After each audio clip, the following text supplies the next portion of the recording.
Today on Eagle Nation News, Nate Tompkin reveals which basketball player has a TV show coming to Disney+. Blackjack Ryan is a famous streetball player. What struggles did he face to get to where he is today? And finally, Maggie Hale takes us back to the Dallas Tornadoes from last week and how it not only impacted the community, but local sports teams as well. Eagle Nation News starts right now.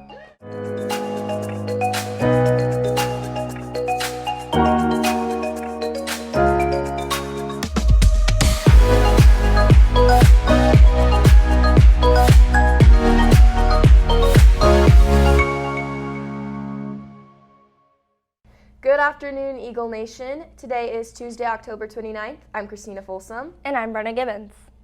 So, Brenna, we were in New York about 2 weeks ago, and while we were there, we had the chance to visit the Today Show twice. After the first day of popping our heads behind the crowd, we were invited back by an associate producer who gave us a personal tour of the studio and even referred to us as the future Hoden Savannah, hence why we chose to anchor together today. Now Nate Tompkins is here in studio with your Talent Talk, sponsored by Corbridge Orthodontics. NBA player LeBron James is teaming up with Disney Plus to create a TV show series detailing various athletes and celebrities' rise to fame. This series was titled Becoming and will be produced by LeBron James, Team LeBron architect Maverick Carter, and others. The series was originally planned for Disney XD, but it will now be headed to the Disney streaming service Disney Plus. As a result, this marks the first collaboration between ESPN and Disney Plus.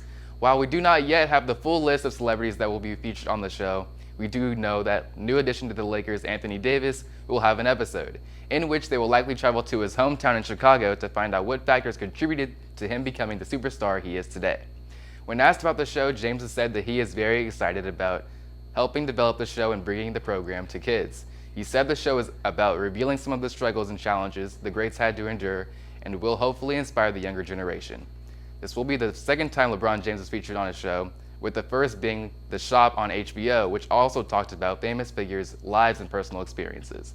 Be sure to head over to our Twitter at Eagle Nation News and let us know your thoughts about LeBron's newest project. Well, that's all the time I have for you today. Back to you guys at the desk. I always talk about how I can't wait for the temperatures to go down, and the time has finally come. Now let's send it over to Hurricane Katasha, as she wishes to be called, with your fast forecast.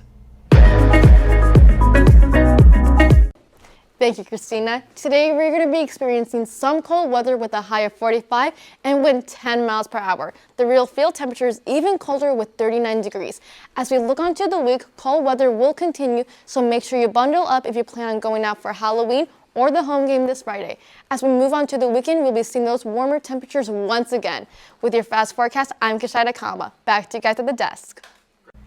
Thank you, Kashida. When we return, Christina Folsom looks into how a Brooklyn knucklehead worked his way to the top.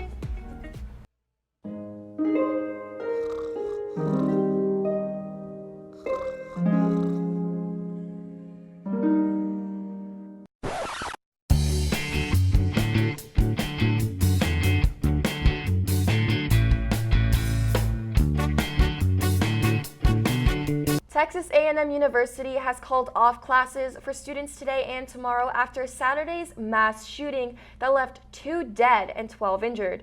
The university's president, Mark Rudin, wrote a letter to the student body in which he stated, "We acknowledge your need for valuable healing time." On a lighter note, at the Beware of the Square Halloween Festival held in Salina, a what's said to be random dance-off broke out between a Salina firefighter and young kid. The firefighter was caught on camera doing the dance known from Fortnite, The Shoot, and other older moves that were not identifiable.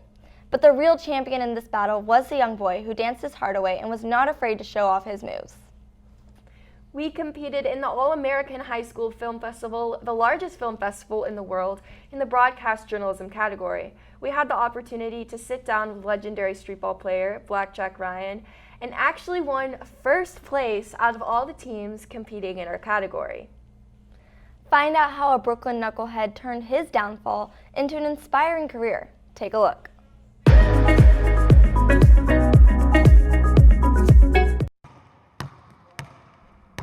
Basketball is a huge part of the culture in Brooklyn, and Jack Ryan has strategies to the popular sport down to a T, as he's been playing for 50 years. Many little girls want to be like their sister, how many little brothers want to be like their older brother. So I went to him one day, I said, teach me how to play. So he taught me how to play, and I fell in love with it. That's all I wanted to do was play basketball.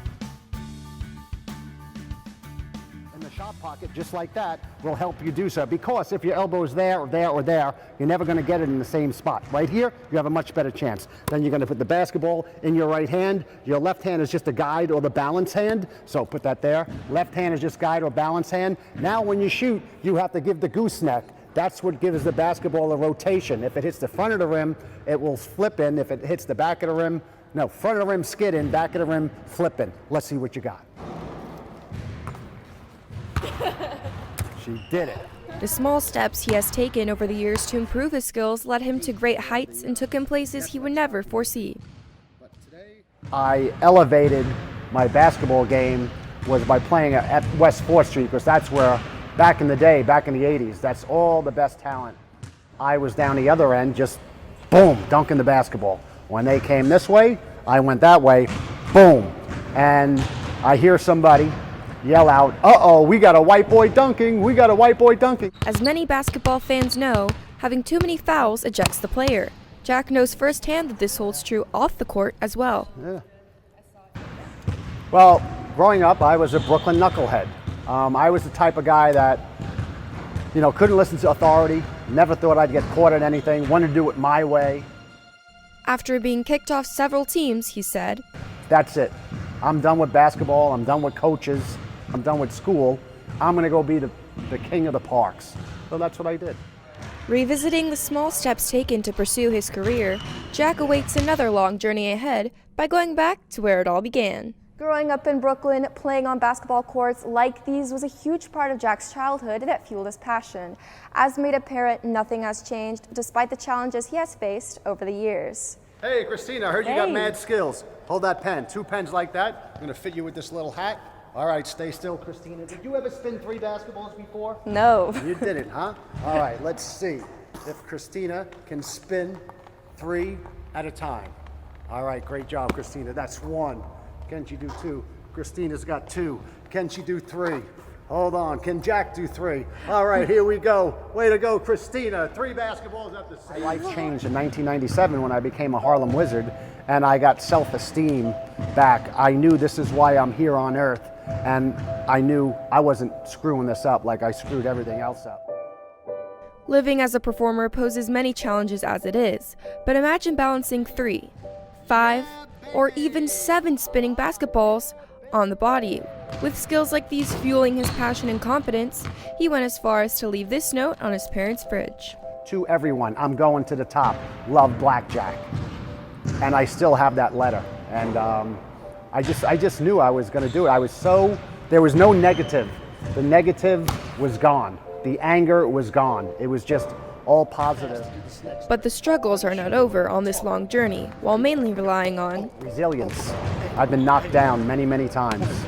I just got knocked down again six weeks ago. I had my valve replaced in my heart. But I'm back. I'm back playing basketball. I feel better than ever, and I'm ready to just keep going. Inspiring kids. That's what I really want to do. Now known as Black Jack Ryan, he has a documentary dedicated to him on the show Losers on Netflix.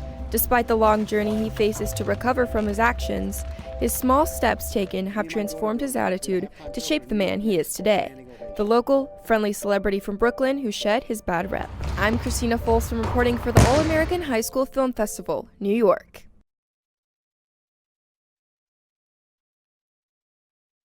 Now we send it to Maggie Hale with an update on how the Dallas Cowboys are giving back after the destructive Dallas tornadoes. While this past week was great for football, the weather was definitely not the best part. And unfortunately for those in Dallas, they got hit with a different kind of bad weather. The tornadoes in Preston Hollow left a team's athletic facility demolished right before their homecoming. Cowboys owner Jerry Jones took it upon himself to help out the Dallas community. He donated $1 million to help repair all the school's damaged athletic facilities. Lucky for the school, Jones's donation inspired the Mavericks owner to also make a donation of his own. So while the Cowboys may have had a bye week, their presence in the community was still felt. While this time of the year does bring upon bad weather, it also comes with the overlapping of two of the greatest sports to exist. The World Series is going on right now, and currently the Houston Astros lead the Washington Nationals in the series 3-2. Ironically, neither of the teams have won a home game yet, debunking the home field advantage theory. However, tonight at 7, the Houston Astros will take the game back to Houston. If the Astros can pull out this win, their World Series championship count will make it up to only 2. If you want to hear more sports like this, be sure to tune in every day for your Sports of the Week. That's all the time we have for you today. For Eagle Nation News, I'm Brenna Gibbons. And I'm Christina Folsom. Live long and prosper.